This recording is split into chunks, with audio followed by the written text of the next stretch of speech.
Hello साथी, नमस्ते। सबैलाई आज विजयदशमीको हार्दिक धेरै धेरै अभिनन्दन, धेरै धेरै शुभकामना छ।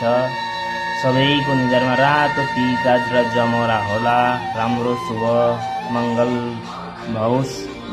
तर अब दुःख लाग्दैछ यहाँबाट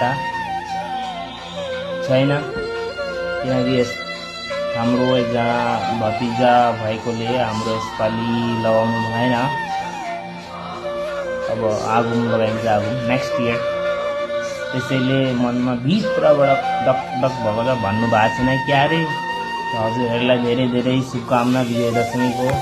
हाम्रो कान्छी पनि अब टिका लगाउन नपाएर भतु भतु भएको छ नि, तर के गर्नु, देखाउनु भएको छैन क्या रे। यहाँ पक्क परेर बसेको छु तिरैले टिका लगाउन नपाएर। अब के गर्नु, मैले भने अब टिका लगाउनु भएन, कामै खानुपर्छ होइन गाइस। केही छैन, ह्याप्पी दसैँ। दसैँको धेरै शुभकामना छ।